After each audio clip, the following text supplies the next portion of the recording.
You hear about Tuscany, you think of rolling hills, vineyards, and postcard-perfect scenes straight out of a merchant ivory film.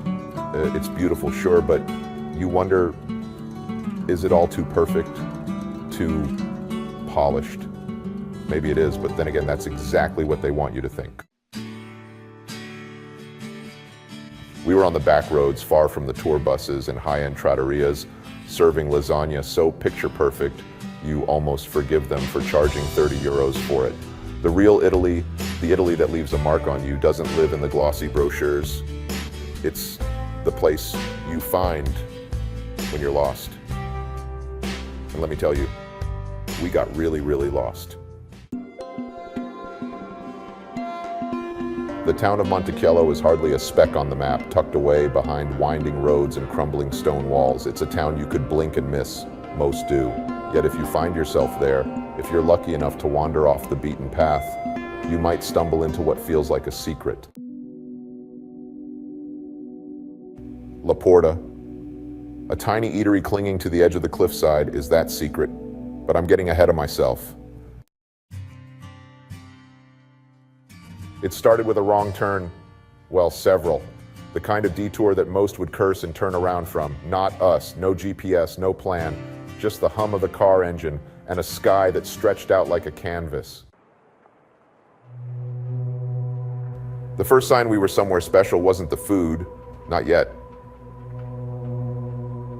It was the silence. The kind of silence that makes you aware of your own breathing, the crunch of gravel under your boots, and the distant clang of a cowbell in a nearby field. We parked and walked. A few locals lingered in doorways, probably wondering what brought strangers to their forgotten corner of Italy.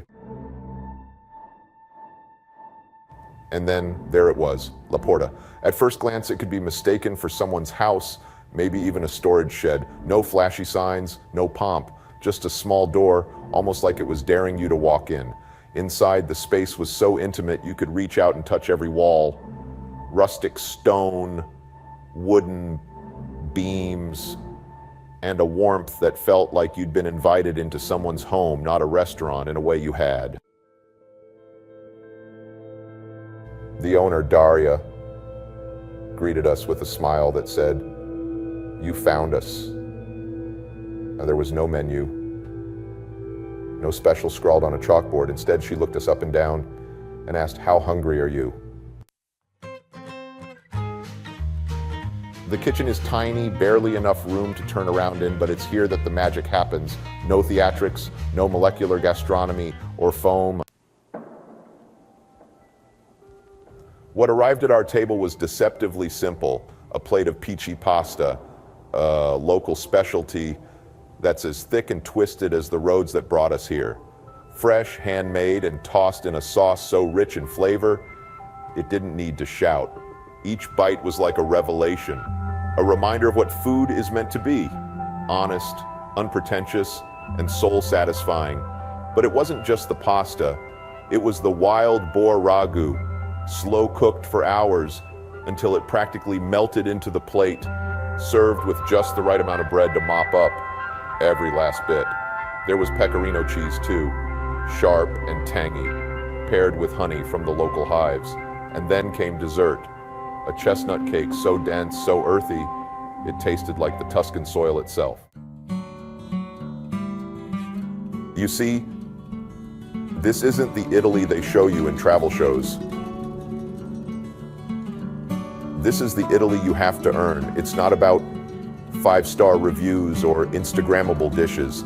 It's about sitting at a table with no idea what will be placed in front of you and trusting that it will be the best thing you've eaten all year. LaPorta doesn't need fame or accolades. It thrives on mystery, on word of mouth, on people like you who are willing to get a little lost to find something real. And that's the thing about this place. It's not for everyone. It's for the wanderers, the curious, the ones who aren't satisfied with just following the crowd. Because here's the truth, most people will never find LaPorta. They'll stay on the safe side of Tuscany, they'll sip their overpriced Chianti, and they'll leave thinking they've tasted Italy, but they haven't.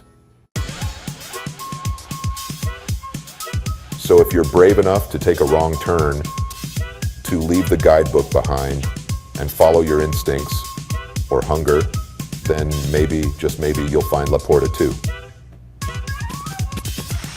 I won't tell you the exact address. Where's the fun in that? I hope you've enjoyed this tale and maybe even felt a little inspired to explore. Please like and subscribe if you so choose. Remember, as always, cook, drink, eat, and repeat.